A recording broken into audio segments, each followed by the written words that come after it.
Nós estamos indo para o nosso terceiro round. Nessa série UFC Família. A gente escolheu esse tema, né, apenas para criar assim um contexto, para a gente falar um pouco a respeito de alguns desafios, algumas realidades relacionadas à nossa vida como família que nós precisamos encarar.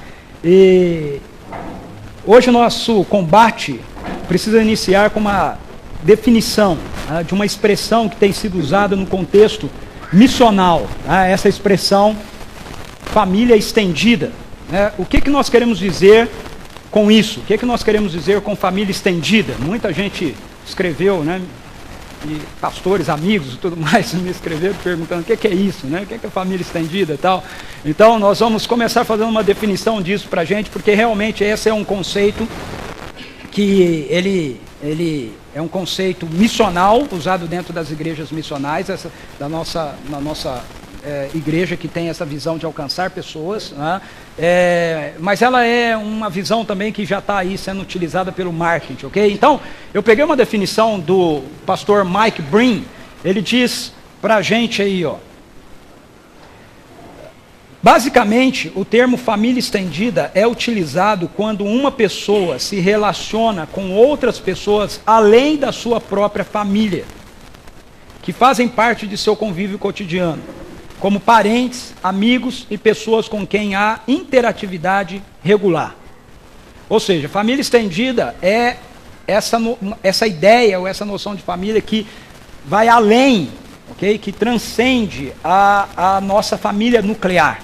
Okay? Esse é um conceito que a gente tem usado como igreja missional, mas ele é um conceito também que tem sido observado já pelo marketing, ok? No contexto cotidiano. Eu quero mostrar um vídeo para vocês que demonstra isso para a gente, ok? O vídeo está em inglês, ele é uma propaganda curtinho. Antes do Marco colocar para a gente, eu vou explicar. É uma propaganda curtinha, saiu há uns 2 anos atrás, do Walmart relacionada à Coca-Cola. Então, é uma propaganda de Natal. Basicamente, o que você vai ver é um cara, ele vai falando da família dele, da celebração do Natal com a família dele, e ele vai andando pela casa dele. E ele vai falando que tem mais gente. A família dele é mais gente do que aquela família nuclear, e ele vai citando o nome de amigos e tudo mais. Então, como tinham nomes, né, de pessoas que ele chamava e tal, ficou muito complicado fazer a tradução disso, né? Mas a ideia é basicamente essa, ok? Eu quero que você veja, e ele fala, né, que ele está ali e está com a sua família estendida, ok? Então eu quero que você perceba como o marketing já tem usado isso, esse conceito, ok? De família estendida. Vamos lá?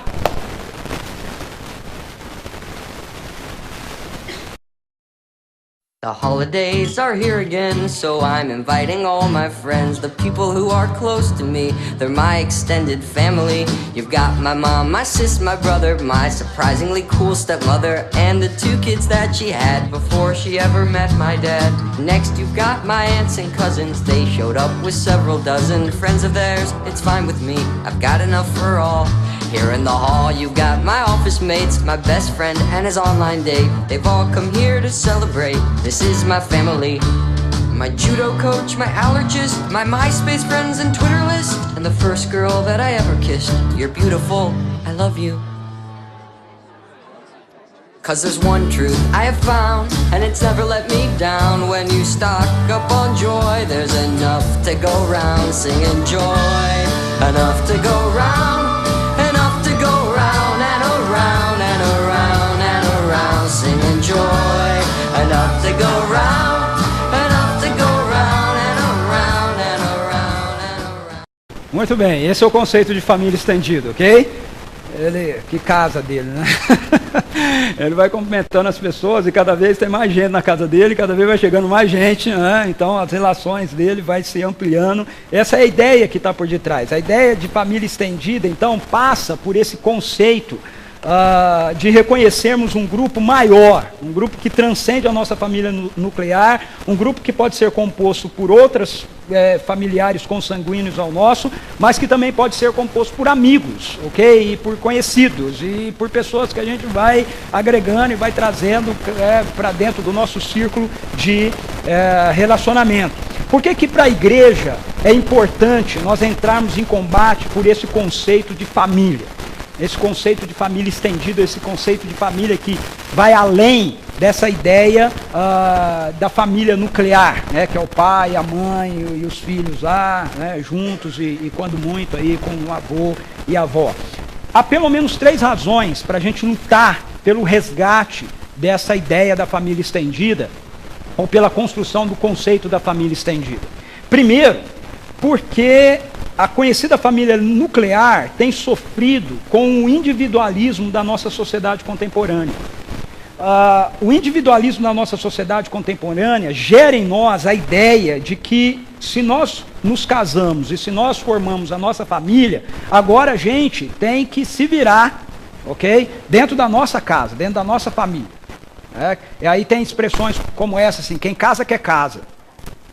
Ou seja, agora é sua vida, desassociado dos demais, ok? É óbvio que existe uma medida na nossa relação dessa nossa individualidade como casal ou como família nuclear, mas essa ideia, por causa do contexto do individualismo dentro da nossa sociedade, de que nós temos que ser cada vez mais isolados, né? E nós temos que nos preocupar e cuidar cada vez mais da nossa própria vida, sem considerarmos as necessidades, a vida, ou mesmo a busca de ajuda, né, em relação a outras pessoas, tem gerado muitas vezes, em muitas famílias, a desagregação dos relacionamentos, ok? O sujeito, por exemplo, ele passa uma crise dentro da sua vida conjugal e ele, com esse conceito de individualismo, ele acha que ele tem que lidar com aquilo sozinho. Quando, dentro do conceito da família estendida, você tem referências, primos, amigos, tios, irmãos, avós, pais, né, e que muitas vezes podem estar ao seu lado te auxiliando na luta que você está passando naquele momento ali na sua vida e no seu casamento. Então muitos casamentos se desfazem, muitas famílias entram em crise porque tem essa noção de individualismo, eu tenho que lidar com meus problemas sozinhos. Eu casei, agora isso é comigo, né? Então ninguém tem nada a ver com a minha vida, e a ideia de que ninguém se interessa também pela minha vida. Um segundo motivo é porque um número cada vez maior de crianças, adolescentes e jovens são frutos, né, da desagregação familiar contemporânea. E essas pessoas, eles carecem de referências para suas vidas, referências de relacionamentos saudáveis, carecem de modelos adequados de paternidade, modelos adequados de vida conjugal, de relacionamento entre membros de uma família. Então esse é um segundo motivo. Às vezes nós vamos alcançando pessoas vão vindo ao Evangelho, vão se rendendo ao Evangelho, mas nem sempre isso acontece, por exemplo, trazendo a transformação de toda uma família ou de toda a casa. Às vezes vem uma pessoa, ok, para o Evangelho. E essa pessoa, ela continua inserida dentro de um contexto familiar onde o Evangelho não chegou. E ela não conhece, então, referências da redenção do Evangelho dentro da vida da sua família. Portanto, é importante a gente lutar por esse resgate da família estendida, porque se a pessoa que se rende ao Evangelho, a mulher, ou o homem, ou um adolescente, ou um jovem, ele vê a comunidade, ele vê a igreja, ele vê outras famílias, outros casais se relacionando, e ele se entende que aquilo é parte dele, é parte da família dele, então, talvez dentro da casa dele ele não tenha uma boa referência, por exemplo, de relacionamento de pai e mãe. Mas ele pode ver esse bom relacionamento em casais, em pessoas dentro da família estendida, ok? Um terceiro motivo pelo qual a gente deve entrar na batalha por o resgate desse conceito da família estendida, é porque a Bíblia apresenta para a gente a essência da igreja como uma família estendida. Essa é a noção que a Bíblia apresenta, uma das noções, né, que a Bíblia apresenta para a gente a respeito da igreja, né? Ela mostra para a gente a igreja como essa grande família que se reúne em torno do amor redentor de Deus, que é derramado por nós através da sua graça, por intermédio do Evangelho. Quando nós lemos os Evangelhos, nós vamos ver, por exemplo, Jesus desenvolvendo esse conceito da família estendida. Eu gostaria de mostrar 2 textos para a gente. O primeiro está em Marcos, capítulo 3, versos 31 a 35. Olha só que interessante, Jesus ele está reunido com um grupo de pessoas numa casa, era na casa de Simão Pedro que ele estava, e ele estava ensinando, né, o evangelho, e muitas pessoas estavam ali ao redor dele. Então chegam a sua mãe, a Maria, com os seus irmãos sanguíneos, ok? Seus meios irmãos, né? Filhos de Maria com José. Lembrar que Jesus é filho de Maria, né? Não com José, ok? Pelo poder do Espírito. Então o texto diz assim: então chegaram a mãe e os irmãos de Jesus. Ficando do lado de fora, mandaram alguém chamá-lo. Havia muita gente assentada ao seu redor. E lhe disseram: tua mãe e teus irmãos estão lá fora e te procuram. Olha a resposta que Jesus dá. Quem é minha mãe e quem são meus irmãos? Perguntou ele. Então olhou para os que estavam assentados ao seu redor e disse: aqui estão minha mãe e meus irmãos. Quem faz a vontade de Deus, este é meu irmão, minha irmã e minha mãe. Às vezes a gente não entende muito esse texto de Jesus, né? A gente lê esse texto e a gente fica meio assim, nossa, por que Jesus tratou Maria desse jeito? Mas você pensa assim porque você tem na sua mente o conceito de família nuclear. Você não tem o conceito de família estendida. Por isso que a gente lê um texto como esse e a gente fica chocado. Nossa, como Jesus fez isso com Maria. Ele não fez nada com Maria. Ele não disse que Maria não era mãe ou que os irmãos que estavam lá fora não eram. O que ele fez foi ampliar. Ele disse: olha, não são. Se a minha mãe e meus irmãos estão lá fora me chamando, a minha família é maior do que aquela que está lá. Tem outras pessoas. Quem é minha mãe? Quem são meus irmãos? Esses aqui também fazem parte da minha família. Esses aqui também são minha mãe, meus irmãos, todos aqueles que submetem à vontade do meu Pai, que está nos céus, todos aqueles que fazem a vontade do meu Pai, fazem parte da minha família. Então, ele diz: eu estou atendendo minha família. Ok? Ele não está dizendo que aquele grupo lá fora não fazia parte da família dele. Ele está dizendo apenas que aquele grupo lá fora precisa entender que faz parte de uma família maior. Porque Jesus tem essa noção de família estendida.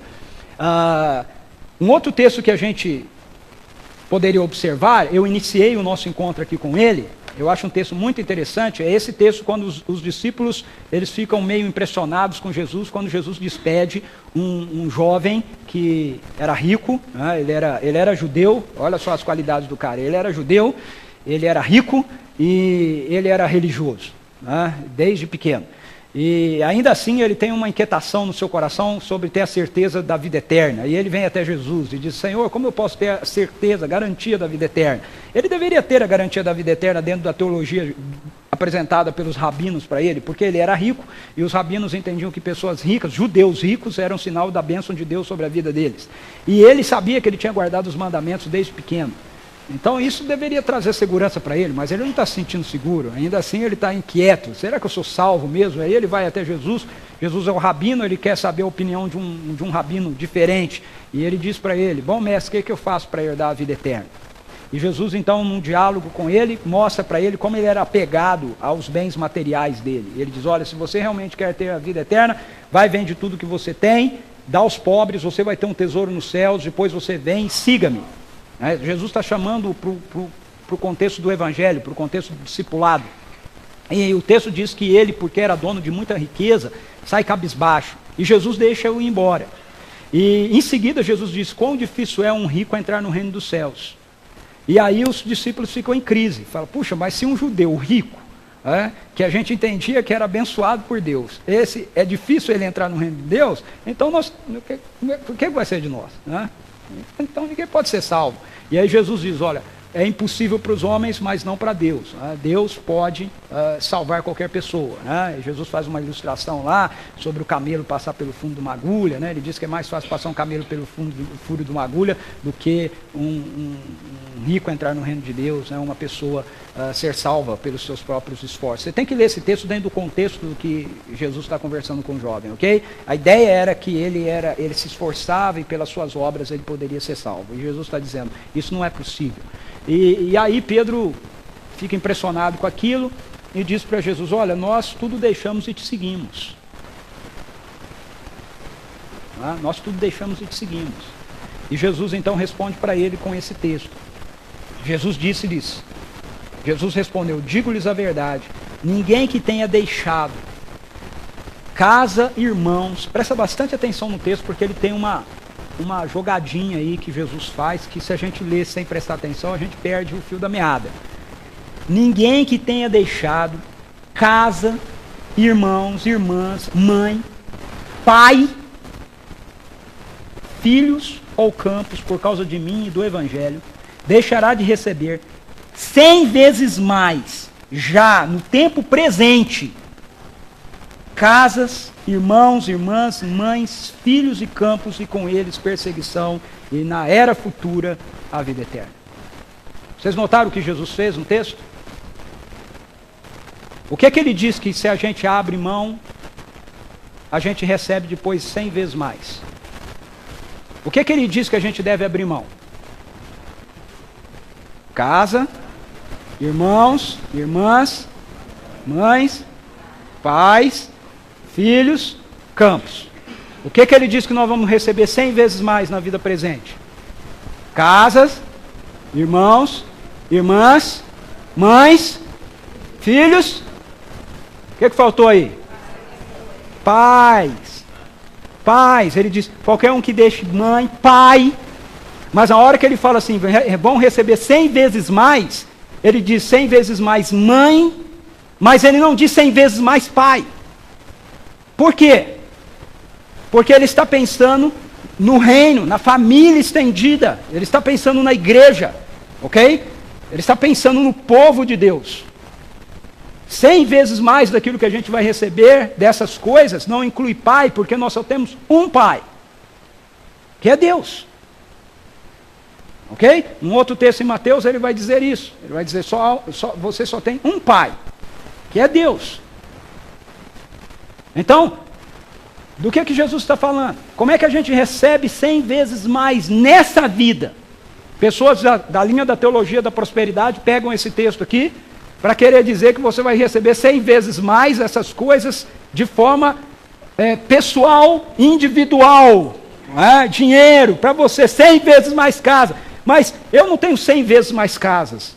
Eu tenho, acho que, pelo menos umas 1000 vezes mais casas. Ok? Em qualquer lugar que eu vou, que eu viajo no Brasil e em outras partes que eu posso ir para o mundo, eu sempre tenho uma casa aberta para me receber.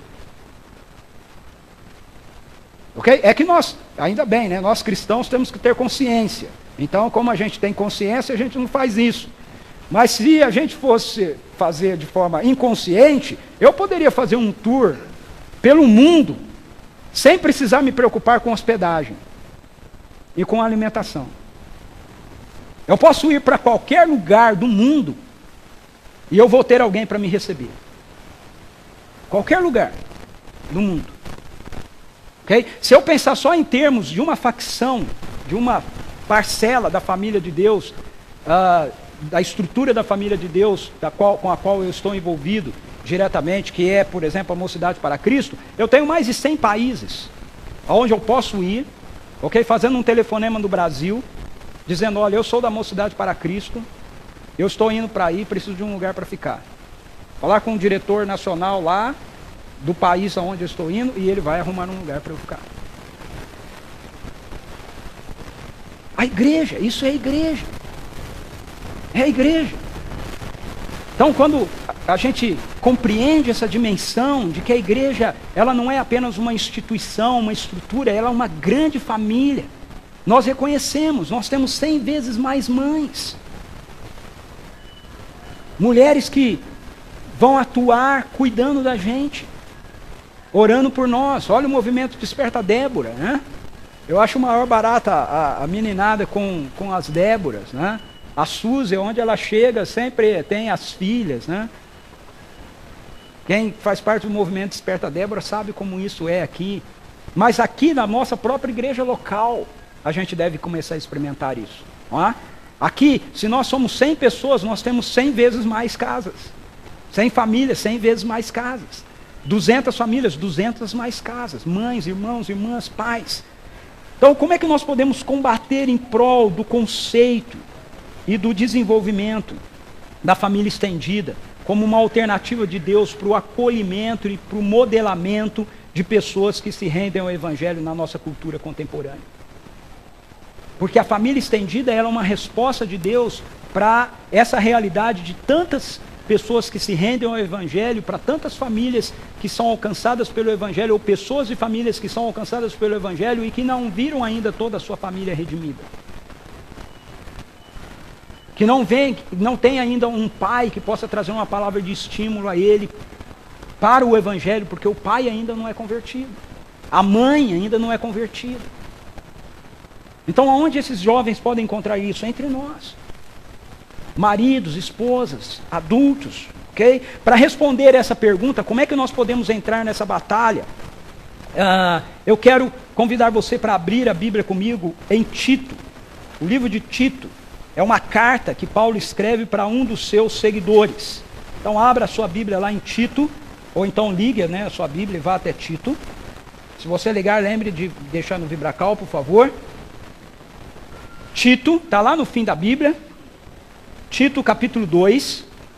Este livro é uma carta escrita pelo apóstolo Paulo a um dos seus jovens discípulos, que ficou com a responsabilidade de botar ordem na igreja que tinha sido plantada e estabelecida na ilha de Creta.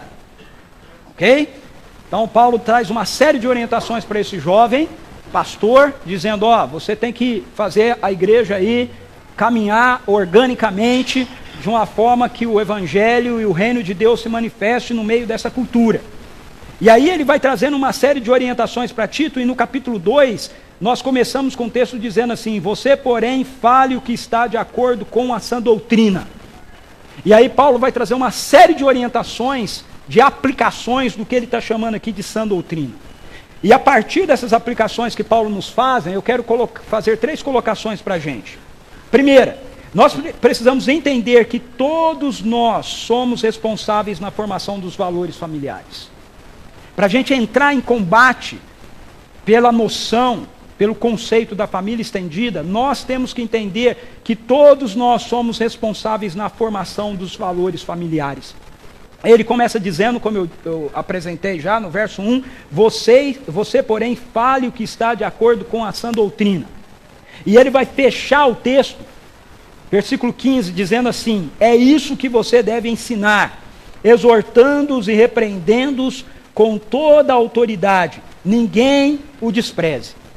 Então, entre a abertura do texto, ensinar a sã doutrina, falar o que está na sã doutrina, e o fechamento do texto, ensinar essas coisas, está para quem é que isso deve ser ensinado. Então, Paulo diz, você deve ensinar os homens mais velhos, você deve ensinar as mulheres mais velhas, você deve ensinar as mulheres mais jovens, você deve ensinar os jovens e você deve ensinar os escravos. Quando ele menciona aqui, exortando-os, esse exortando-os, nesse os aí, tem todos esses grupos de pessoas. Homens mais experientes, mulheres mais novas que estão começando a entrar na vida conjugal, jovens e escravos. Ou seja, todas as faixas etárias estão contempladas aí, bem como todas as posições sociais. Porque quando Paulo inclui a questão dos escravos, você tinha 2 grupos na sociedade, e as mulheres estão aí também, né? Você tem os livres e você tem os escravos, ok? Você tem os homens e você tem as mulheres. Você tem os idosos ou os mais experientes e você tem os mais jovens, ok? No contexto de Tito, onde Tito está vivendo, em Creta, na Grécia, os escravos, eles faziam parte da família. Esse é um conceito para nós diferente, né? Nós, graças a Deus, nós não temos mais escravos, né? Pelo menos não legalmente, né? Existem aí alguns trabalhos de escravos por aí, né? Mas legalmente nós não temos.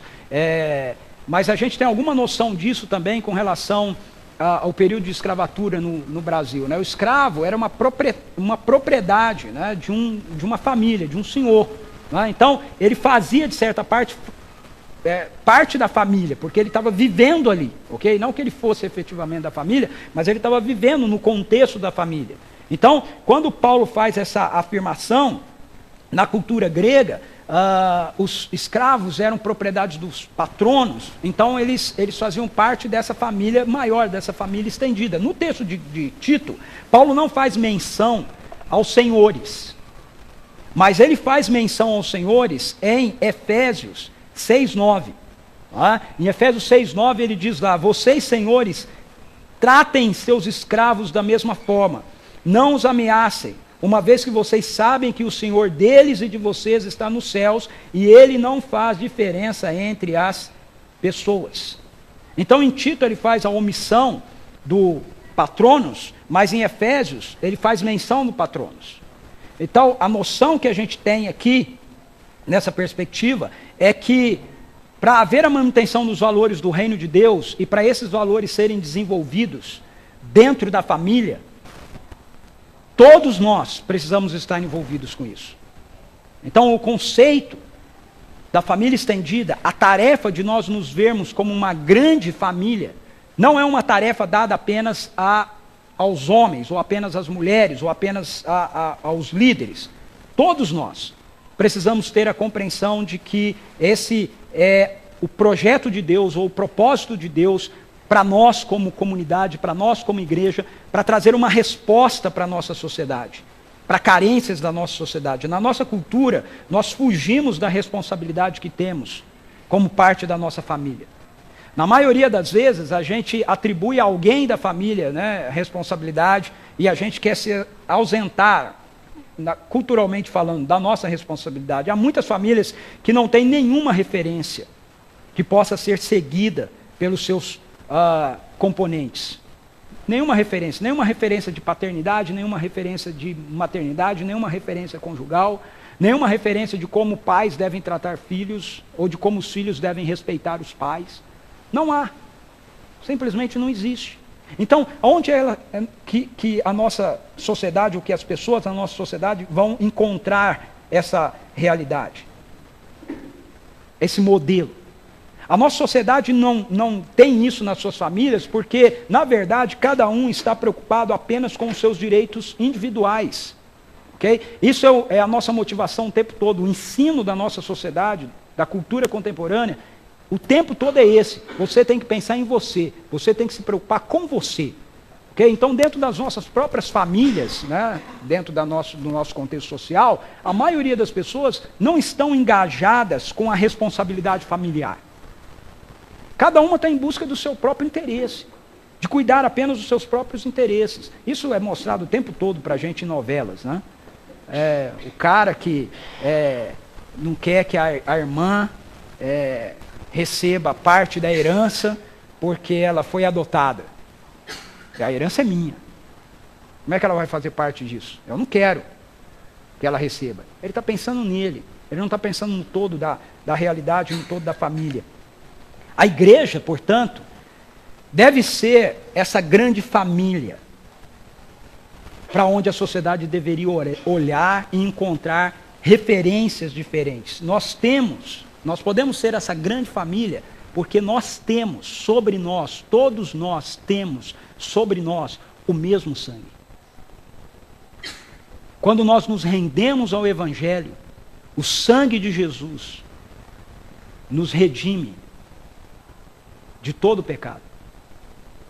Sobre todos nós corre então o mesmo sangue. Humanamente falando, nós podemos ter tipos sanguíneos diferentes. Nós podemos fazer parte de famílias consanguíneas diferentes. Mas espiritualmente falando, todos nós temos um mesmo sangue. Todos nós estamos debaixo de um mesmo sangue. Por isso, a igreja pode ser essa grande família, o sangue do Cordeiro Santo de Deus, Jesus Cristo, que morreu e ressuscitou para que por nós é aquele que faz com que nós possamos ter essa nova vida em família. Uma vida que usufrui de um novo poder por causa da presença do seu Espírito. Uma vida que nos proporciona um novo nível de relacionamento por causa da relação que nós passamos a fazer parte na Trindade. E uma vida que nos coloca num novo propósito. Porque nós paramos agora de viver de forma independente e pensando apenas em nós mesmos e passamos a viver agora pensando no Pai, na causa do Pai, no que o Pai tem para nós, no que o Pai propõe para nós, no que o Pai quer para nós. Então cada um de nós precisa se ver como responsável uns pelos outros. Nós que estamos aqui, nós somos responsáveis uns pelos outros. Nós não somos responsáveis apenas por aqueles que estão conosco e fazem parte da nossa família sanguínea. Nós somos responsáveis uns pelos outros, porque nós fazemos parte de uma grande família. Então, nós precisamos perceber que é responsabilidade de todos nós cuidar daqueles que vão chegando no nosso meio. Nós precisamos ser modelos de pais, de mães, de casamentos, de filhos, para que pessoas que são alcançadas pelo Evangelho e se rendem ao Evangelho venham e vejam esse modelo e saibam como a coisa funciona. Como é que funciona? Ah, então é assim que funciona. Olha, pode ser desse jeito, pode ser assim. A gente precisa então abrir nossa vida e abrir nossas casas, nossos lares, aonde os valores do reino de Deus são vividos, para que as pessoas possam chegar e experimentar esse ambiente do reino acontecendo diante dos olhos delas, elas vendo como isso funciona, e elas tenham então o seu coração cheio de esperança, e dizer, não, há esperança, há esperança. Esse é o desafio, e a gente não deve esperar que isso seja feito por uma ou outra pessoa na comunidade, pelos seus líderes. Isso precisa ser algo feito por todos nós. Todos nós precisamos assumir essa responsabilidade. Todos nós precisamos olhar para as pessoas que vão chegando entre nós e percebermos que a gente tem a oportunidade, se você é uma mulher mais experiente, de olhar para uma jovem recém-casada e ser modelo para ela. Se você é um homem e vê um adolescente chegando aqui sem pai, sem família, a família dele não se rendeu ainda ao Evangelho e ele está aqui sozinho, ele poder olhar para você e ver em você uma referência de homem, de marido, de pai. Então, família estendida é um grande desafio. Segundo, nós precisamos entender que o nosso modelo de vida deve ser referência para a vida familiar. Paulo diz para Tito que ele tem que fazer algumas coisas. Ele diz para ele, ensine os homens mais velhos a. E aí depois ele vai falar, semelhantemente ensine as mulheres mais velhas a. Assim poderão orientar as mulheres mais jovens a. Da mesma forma, encoraje os jovens a. Ensine os escravos a. Ou seja, ele tem uma orientação específica, uma referência específica de projeto de vida, de comportamento, de estilo de vida para cada um desses grupos. Ao orientar Tito sobre como ele deveria ensinar a igreja em Creta, então, o apóstolo Paulo, ele vai enfatizar a vida cotidiana. É interessantíssimo isso. É interessante você notar que ele diz, você, porém, fale o que está de acordo com a sã doutrina. E se a gente parasse de ler aqui aquilo que está de acordo com a sã doutrina, e não continuasse lendo o texto, dependendo do arraial, ok? Cristão, evangélico, ou católico, a gente ia completar isso de um jeito diferente. Os católicos romanos iriam completar isso assim, ensine-os, fale o que está de acordo com a sã doutrina. Iria ensinar a importância de guardar os dias dos santos, a ser devoto aos santos, a participar das novenas e etc. Essa é a sã doutrina. O segmento evangélico, que se pontua mais pelo comportamento, iria chamar de sã doutrina, Ensine o que está de acordo com a sã doutrina. Você não pode cortar o cabelo, você tem que usar só saia para as mulheres, Os homens precisam andar só de paletó e gravata, Ia fazer um monte de... Porque para um segmento da igreja evangélica, a sã doutrina é isso, é o seu comportamento. Não faça isso, não faça aquilo, não vai em tal lugar, sente assim, coma aquilo, não coma aquilo outro, não beba isso, beba aquilo. Essa é a sã doutrina. Em igrejas mais históricas, e reformadas, ok? Como é o caso da nossa, onde nós estamos ligados, a sã doutrina seria, ensine o que está de acordo com a sã doutrina. Olha, predestinação, eleição, e coisas assim, da teologia, lá do alto, ok? Essa é a sã doutrina. Ensine o que está nos compêndios de teologia sistemática. Mas aí Paulo vem e fala assim, Tito, ensine a esse pessoal o que está de acordo com a sã doutrina. Ensine aquilo que está de acordo com a verdade de Deus. E Tito tem esse desafio porque ele está inserido num contexto social aonde o modelo de vida, ele é um modelo totalmente distorcido no que diz respeito aos valores do reino de Deus. Veja, Tito capítulo 1, versos 9 a 16, Paulo descreve a cultura onde Tito está inserido. Ele diz assim, e apegue-se firmemente à mensagem fiel, da maneira como foi ensinada, para que seja capaz de encorajar outros pela sã doutrina. Olha a sã doutrina aí. Apareceu pela primeira vez a palavra sã doutrina. E de refutar os que se opõem a ela. Pois há muitos insubordinados que não passam de faladores e enganadores, especialmente os do grupo da circuncisão, os religiosos. É necessário que eles sejam silenciados, pois estão arruinando famílias inteiras, ensinando coisas que não devem, e tudo por torpe ganância. Um dos seus próprios profetas chegou a dizer, cretenses, sempre mentirosos, feras malignas, glutões e preguiçosos. Tal testemunho é verdadeiro, portanto, repreenda-os severamente, para que sejam sadios na fé, e não deem atenção a lendas judaicas, nem a mandamentos de homens que rejeitam a verdade. Para os puros, todas as coisas são puras, mas para os impuros e descrentes, nada é puro. De fato, tanto a mensagem como a consciência deles estão corrompidas. Eles afirmam que conhecem a Deus, mas por seus atos o negam. São detestáveis, desobedientes, desqualificados para qualquer boa obra. Você, porém, fale o que está de acordo com a sã doutrina. Então, Tito está inserido num contexto onde a cultura que a igreja de Creta teria que enfrentar era uma cultura completamente contrária aos valores do reino de Deus. De modo semelhante, nós vivemos em dias cercados de valores que são completamente opostos à perfeita vontade de Deus para a humanidade. E como igreja, nós temos que fazer aquilo que Paulo disse para Tito fazer. O que ele disse para Tito fazer? Ensine o que está de acordo com a sã doutrina. O que é que eu e você temos que fazer como igreja?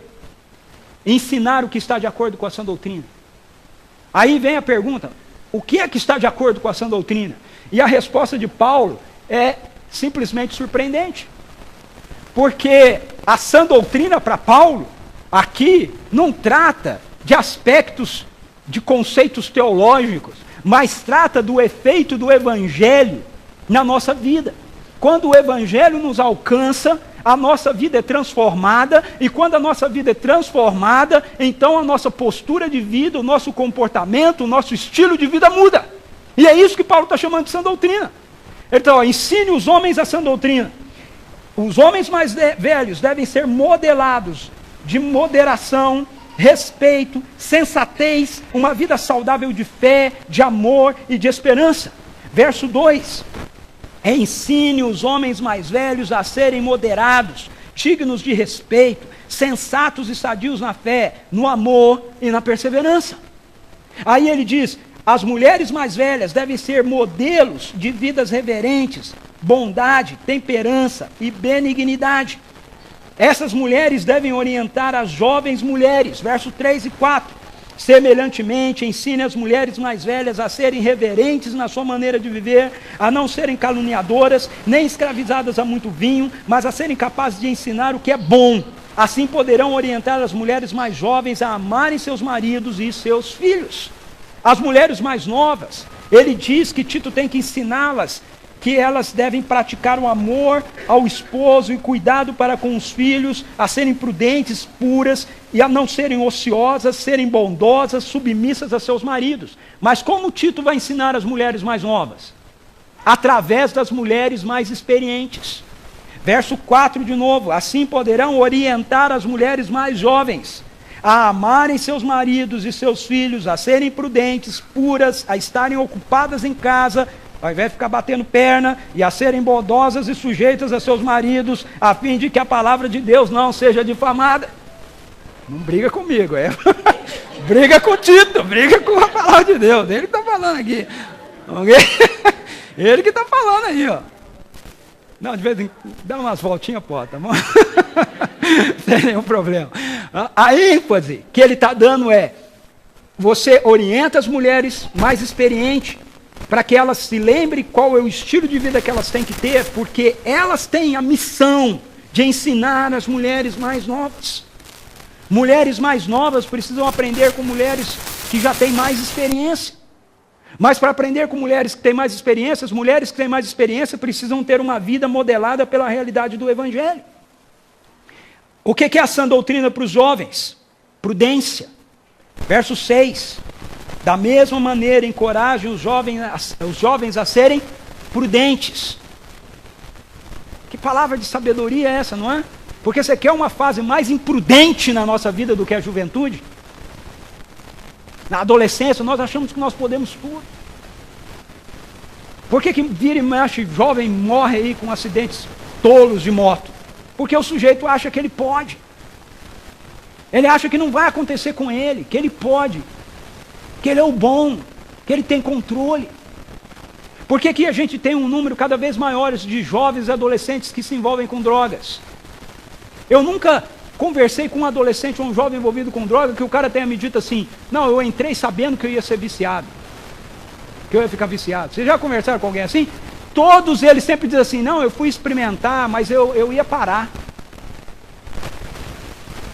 Eu ia experimentar, mas eu paro, na hora que eu quiser eu paro. Não para, mas ele acha que ele pode. Ele acha que ele tem domínio. Imprudência. Imprudência. Então olha o Evangelho, a palavra do Evangelho, a sã doutrina para jovens. Ensine-os a serem prudentes. Os escravos precisam ser submissos, agradáveis aos seus senhores, sem responderem em roubá-los. Verso 9 e 10. Ensine os escravos a se submeterem em tudo aos seus senhores, a procurarem agradá-los, a não serem respondões, a não roubá-los, mas a mostrarem que são inteiramente dignos de confiança, para que assim tornem atraente em tudo o ensino de Deus, nosso Salvador. Veja, esses são exemplos do primeiro século, de uma cultura específica, mas eles expressam para a gente o princípio do que é a sã doutrina do Evangelho. A sã doutrina do Evangelho não é meramente a gente criar modelos de comportamento, pode isso, não pode aquilo, mas é a gente apresentar o Evangelho de tal maneira que novos valores se transformem em princípios para a nossa vida. E nós passamos a viver a partir desses princípios. Hoje, as pessoas precisam tanto ou mais que nos dias de Tito, de referências do que vem a ser uma vida familiar sadia.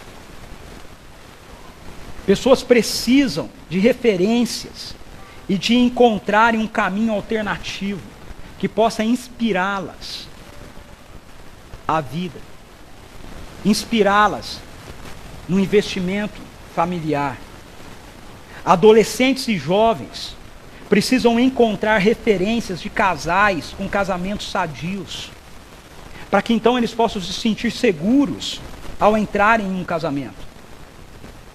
Crianças precisam encontrar um modelo de masculinidade e de feminilidade saudáveis, para que eles possam se desenvolver como homens e mulheres integrais. Jovens, casais precisam ver em casais mais maduros a sabedoria de um casamento que fez a escolha pela aliança conjugal, no lugar da transitoriedade da paixão. Onde as pessoas vão ver isso? Na igreja. É em nós. Nós precisamos nos entender como essa grande família estendida e lutar para sermos uma grande família estendida, aonde os amigos dos nossos filhos possam encontrar, quando eles vão nas nossas casas, quando eles nos veem juntos, referência do que é um casamento sadio. Não perfeito, mas sadio.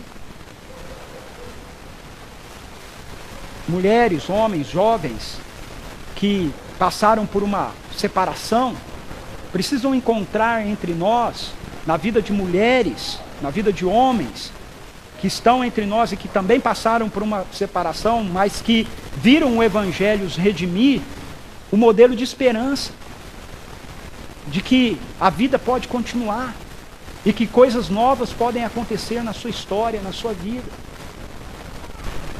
Onde elas vão encontrar isso? Então nós precisamos ser essa referência, esse paradigma, esse modelo. Por fim, nós entramos nessa batalha ao entender que a graça que nos é oferecida pelo Evangelho é o que sustenta a família estendida. Eu gosto como Tito termina o texto. Ele diz, Paulo termina o texto para Tito, ele diz para Tito que ele precisa ensinar essa doutrina, e essa doutrina implicava em ele convocar todos os componentes da família, todo mundo, do homem até o escravo, no nosso caso, né, do homem, né, até os filhos, ok? E chamar cada um a sua responsabilidade e mostrar que cada um precisava assumir um estilo de vida que respondesse à realidade do Evangelho neles. Mas aí ele diz assim, que isso deve ser feito porque a graça de Deus se manifestou salvadora a todos os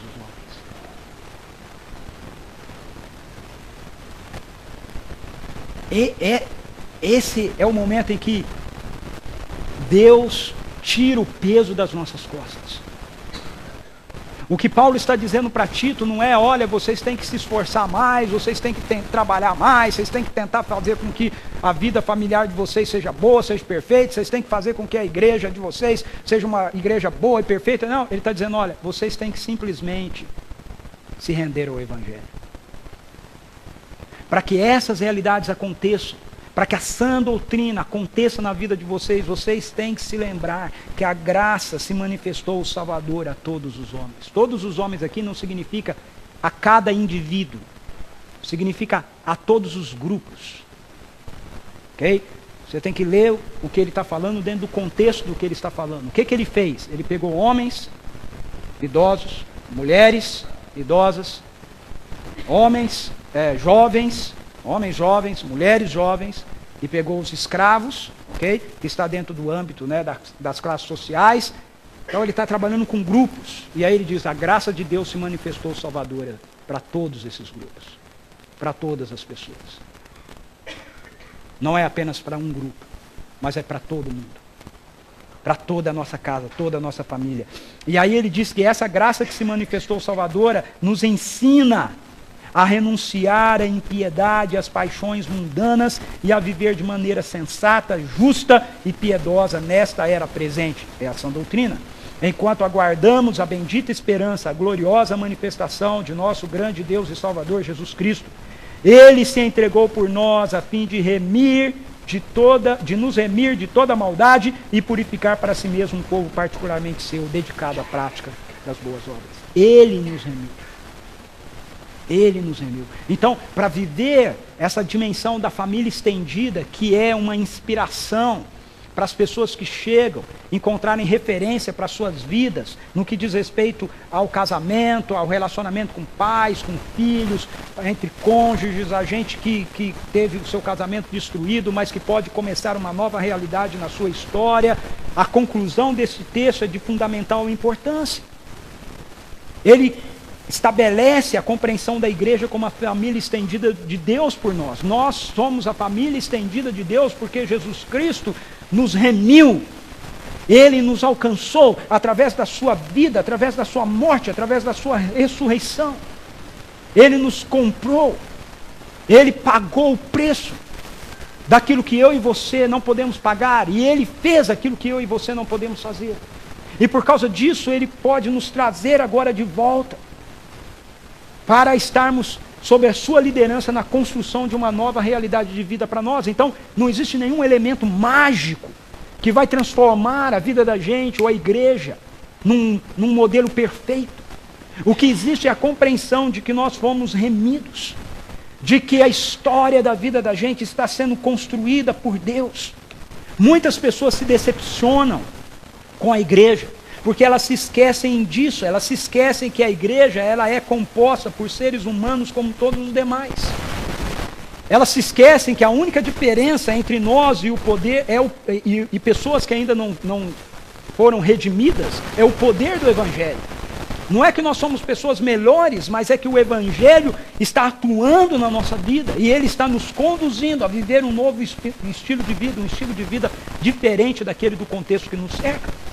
Então a igreja, assim como qualquer outra família, tem problemas, tem lutas, tem desentendimentos. Alguém aqui faz parte de alguma família que os membros da família nunca se desentendeu? Levanta a mão para mim, por favor. Isso é isso. As nossas famílias se desentendem. Nós somos família. A igreja vai ter desentendimento, porque ela é família. Ok? Mas nas nossas famílias a gente se desentende e se acerta. Então a igreja como grande família de Deus, tem desentendimentos, mas precisa se acertar. E aí, como a gente brinca, né? Com o pessoal lá do Nordeste, na Mocidade para Cristo, né? A gente brinca com a turma de Campina Grande e a turma de João Pessoa, que João Pessoa e Campina Grande, assim como cidade, né? Eles têm uma disputinha ali, né? Quem é melhor, né? Então a gente fica mexendo com eles. Só que a gente brinca assim, sabe aquela história de que é você contra o seu irmão? Mas aí quando o seu primo vem para casa, é você e o seu irmão contra o seu primo? Mas aí quando vem um outro, é você, o seu irmão, seu primo contra o resto do mundo. Não é? É assim, entendeu? É assim. Não mexe com a gente, porque nós somos uma grande família. Às vezes a gente pode até se desentender, a gente pode até ter desencontro, mas nós somos uma grande família. E aí se mexer com a gente como parte dessa grande família, está mexendo com todo mundo. Nós precisamos ter esse conceito e essa noção. A igreja não é perfeita. Mas a igreja é o espaço onde a graça de Deus está reconstruindo aquilo que deve ser perfeito. A igreja é o contexto onde as pessoas devem encontrar uma família estendida, que foi remida de toda maldade e purificada para ser o povo de Jesus Cristo. E que neste mundo aqui está vivendo já a realidade da prática das boas obras, como diz Paulo aí para Tito. O que é a prática das boas obras? Nada mais é do que nós voltarmos a aprender a viver a boa e perfeita vontade de Deus para a nossa vida. Isso são as boas obras. Estão preparadas para nós desde antes da fundação do mundo, diz o apóstolo Paulo. Um estilo de vida que Deus pensou para que a humanidade vivesse e que nós, como igreja, começamos a usufruir e a viver quando o poder do Evangelho nos alcança. Então, é no contexto dessa família estendida que a sociedade pode encontrar esperança no Evangelho. No que Deus fez por nós através da morte e da ressurreição de Jesus Cristo. Porque nós aprendemos com Ele a viver nesta era presente, de maneira sensata, justa e piedosa, enquanto a gente está esperando a revelação da sua gloriosa pessoa. Esse é o desafio, e esse é o privilégio que o Evangelho nos impõe como uma igreja missional. Sermos a referência para as famílias ao nosso redor do que é um casamento baseado na aliança conjugal, do que são pais comprometidos com a formação de seus filhos e do que são filhos engajados com dar honra a seus pais. Se a nossa sociedade contemporânea não sabe o que é isso, então que ela olhe para a igreja e que ela veja em nós o modelo disso. E para tanto, nós precisamos da graça de Deus. Nós precisamos responder a Deus, dependentes e confiados na graça dele. Semana passada eu passei um vídeo aqui que foi editado pelo pessoal da Chácara, falando sobre os filhos estarem olhando para a gente, né, e nos vendo como modelos. Eu vou passar um outro vídeo aqui, que são adolescentes e crianças falando também, mas não é o mesmo, ok? Neste, eles estão falando desse conceito da família estendida. Eles estão falando para a gente como é importante a igreja acreditar neles e ser para eles um espaço, uma referência, um modelo daquilo que eles devem viver como família e como seguidores de Jesus Cristo. Ok? Então vamos ver o vídeo.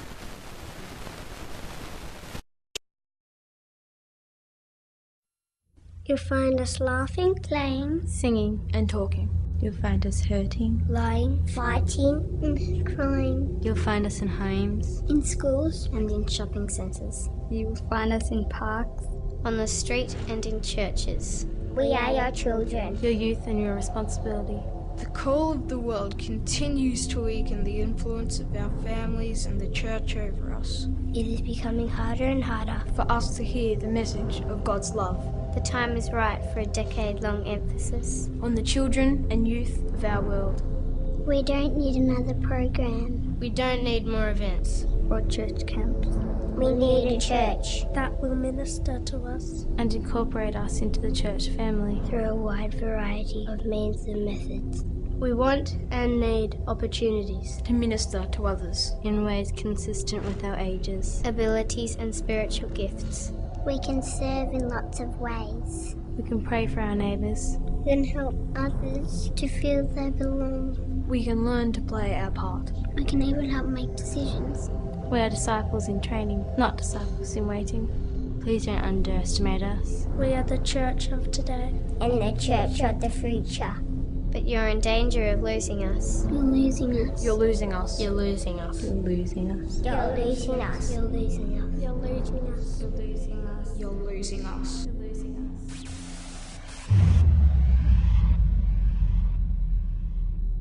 Will you do whatever it takes to reach us? Will you set aside your differences and meet us where we are?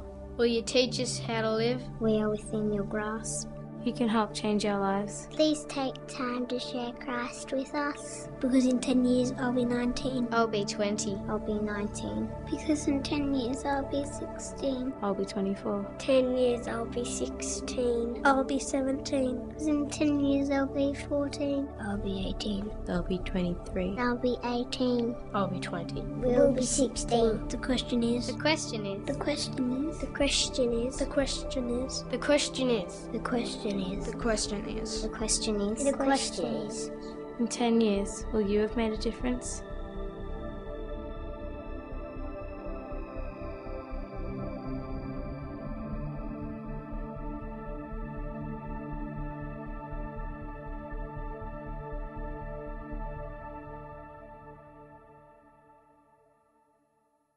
Nós vamos ser essa grande família estendida, através da qual adolescentes, jovens, crianças, jovens casais vão encontrar em nós referência do que é ser um povo redimido pelo Evangelho e um povo que vive, ainda que em meio às perseguições, a realidade deste Evangelho. Eu creio que a nossa resposta deve ser sim. Essa manhã eu quero terminar com um tempo de intercessão e de oração, ok? Eu quero convidar a todos a ficarem de pé. Eu quero começar orando pelos nossos filhos.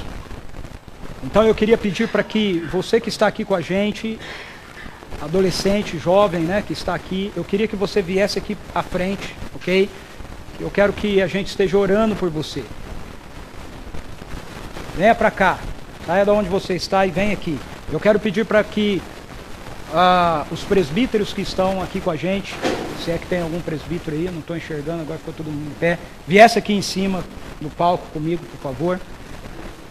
E queria pedir para que a igreja pudesse estender as suas mãos daí aonde você está, e os presbíteros vão estender daqui, da onde nós estamos. Olha aí que galera maravilhosa. Nós vamos abençoá-los, ok? Como pais, como igreja.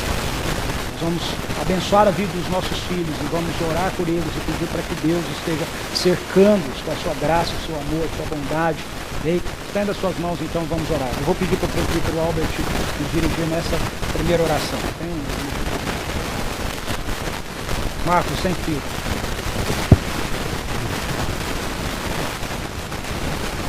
Senhor nosso Deus e Pai, nós queremos estar aqui como pais, mães, igreja, também como líderes, mas líderes extremamente carentes de Ti, do Teu poder, porque o poder não está em nós, nós somos totalmente dependentes da Tua graça. Mas o Senhor nos tem colocado nessa posição, nós queremos, em nome de Jesus, abençoar os jovens que aqui estão.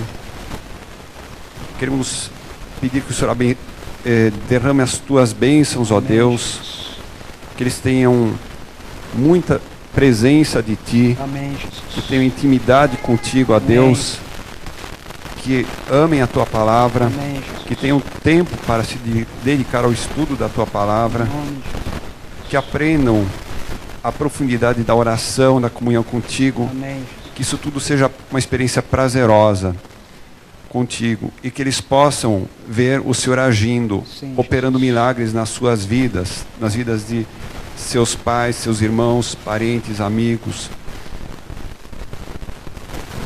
Ó Deus, que o Senhor os guarde do mal, das armadilhas do diabo que estão no Sim, circo, Jesus.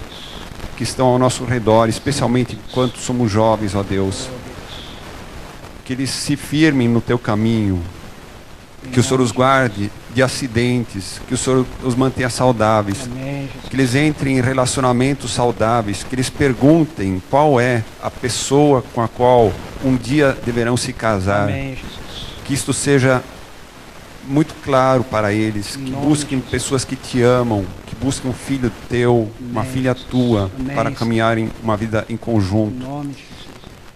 E que também estejam dispostos a Te servir com os dons que o Senhor tem dado a eles. Amém, Jesus. E, ó Deus, quero pedir por nós pais que nós possamos de verdade amar os nossos filhos, Amém, Jesus. que possamos esquecer do trabalho quando ele toma o espaço dos nossos filhos, Sim, Jesus. que deixemos programas, atividades, a internet, filmes, o que quer que seja, Amém. que esteja tomando o lugar deles, Sim, que Jesus. demos a atenção que é devida a eles, Em que nome eles de Jesus. se sintam amparados por nós. Amém. Abençoa-os em nome de Jesus. Amém. Jesus. Amém, Jesus. Amém. Amém. Agora eu quero pedir para os jovens, todos que estão aí, subirem aqui, ó. Virem para lá. Estendam as suas mãos. Os presbíteros, se quiserem ir para lá agora também, por favor. Para a gente ficar ali. Isso, bem. Agora vocês vão orar por nós, pais. Ok? Então a Helena. Helena dirige a Deus a oração aí de vocês por nós, pais. Senhor Deus, o Pai, obrigado, Senhor, porque nós estamos em família, ó Pai. Amém, Jesus. Obrigado porque todos somos irmãos, ó Pai, porque nós podemos contar uns com os outros, ó Pai, através do que o Senhor fez naquela cruz por nós, Senhor. Amém, Jesus. Muito obrigado por isso, Senhor. Pai, eu peço para que o Senhor esteja abençoando os nossos pais, Senhor. Amém, Jesus. Não somente nossos pais físicos, ó Pai, mas nossos pais aqui, Senhor, Amém, como uma Senhor. família, Senhor. Amém, Jesus. Que nós, filhos, possamos estar sendo bênção na vida dos pais, Senhor, e que os pais também possam estar sendo bênção nas nossas vidas, Senhor. Em nome de Jesus.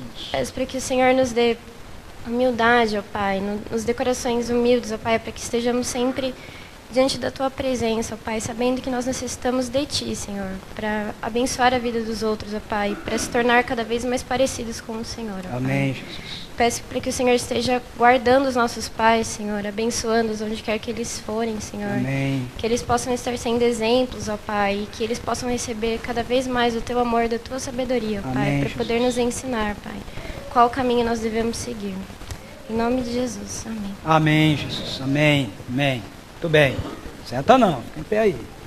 Pode voltar para o lugar, mas fica em pé. Ok? Muito bem. Tito. Paulo diz a Tito.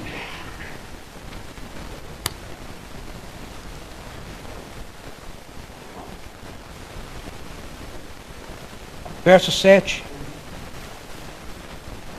Em tudo, seja você mesmo um exemplo para eles, fazendo boas obras. Em seu ensino mostre integridade e seriedade, use linguagem sadia, contra a qual nada se possa dizer, para que aqueles que se opõem a você fiquem envergonhados por não poderem falar mal de nós. Paulo diz a Tito que ele tem que ensinar a sã doutrina, mas ele diz a Tito também que ele precisa ser exemplo dessa sã doutrina para aqueles que ele estava ensinando. Então eu gostaria de chamar novamente os presbíteros aqui à frente. E gostaria que você viesse, se a sua esposa está com você, que você viesse com a sua esposa. Gostaria de chamar a minha esposa aqui à frente. E gostaria de pedir para a igreja orar por nós agora. Orar por nós como líderes, pastores da comunidade, ok? Todos nós enfrentamos lutas. Você ser um líder não faz de você uma pessoa diferente, não. A gente enfrenta luta, e muita luta. E às vezes, na verdade, costumam-se dizer, né, que, eu não sei se realmente é assim, né? Parece que é, que Satanás ele mira mais nos líderes, porque se ele atingir um líder, né, ele consegue desestruturar uma boa parte do rebanho, da própria igreja. Então, nós queremos aqui à frente essa manhã reconhecer como nós precisamos de vocês, como nós precisamos da sua intercessão, da sua oração como igreja. Nós precisamos de vocês, irmãos. Como líderes, como famílias, né, nós precisamos de vocês. Nós precisamos da sua oração, da sua intercessão. Nós somos frágeis, nós somos limitados, nós somos falhos, nós temos nossas lutas. Alguns irmãos aqui, presbíteros, têm enfrentado lutas muito grandes, batalhas muito árduas nos últimos meses aqui, e a gente precisa que a igreja esteja intercedendo, orando, clamando por nós, ok? Eu queria pedir então que a igreja fizesse isso por nós nesse momento, como líderes, como famílias, ok? De líderes aqui representados. Estenda suas mãos. Eu vou convidar a Élida, vem aqui, Élida. A Élida, além de membro da nossa igreja, ela é coordenadora, né, do movimento do Desperta Débora, na verdade um movimento de oração, né, internacional, não só dos Déboras, mas dos pais de oração, né, junto com o Toninho. Ela vai nos dirigir a Deus, ok? Estenda suas mãos aqui para nos abençoar. Senhor Deus, muito obrigado, Pai, por essas pessoas que se dispuseram a Te servir de uma forma especial, dedicando o tempo delas, Senhor, investindo o tempo delas no Teu reino, Pai. Amém, Jesus. O Senhor as escolheu primeiro, Pai, antes delas falarem sim ao Seu chamado. E que o Senhor possa reforçar isso no coração delas todos os dias. Amém, que Jesus. todos os dias os presbíteros, pastores, os líderes dessa igreja, Senhor, possam sentir uma convicção de que eles estão seguindo a um chamado Teu, Pai. Amém, Jesus. Que eles estão servindo ao Teu reino com um propósito, Senhor, um propósito e um plano definido pelo Senhor, Pai. Que o Senhor possa estar dando, Senhor, para eles sustento espiritual, sustento financeiro, saúde, Senhor, para que eles possam, Senhor, ter estrutura para estar vencendo todas as dificuldades que estão aí. Jesus. Amém. E que eles vivem no dia a dia, Pai. Mas que eles possam estar vencendo com uma resistência vinda do Senhor, Amém, Pai. Jesus. Que eles possam perceber uma graça extra, Senhor, que o Senhor vai estar dando, para que eles possam estar revestidos com Teu poder. Amém, Jesus. Para poder realizar tudo o que o Senhor tem determinado através da vida deles.